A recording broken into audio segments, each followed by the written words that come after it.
Yan, dahil wala nang ulan, unti-unti naman nating ayusin. Yan, yung iba kasi hindi na yung sibuyas ko, ayan na lang natira, Ayan.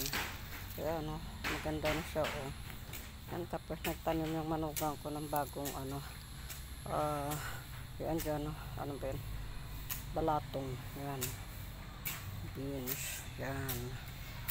Diba? Tapos bilhan pa ito ng tapos inayos ko yung kanal, yan, yan. Kanalan. Ito lagyan namin ng depende kung ano tawag Bombay o pichay, yan.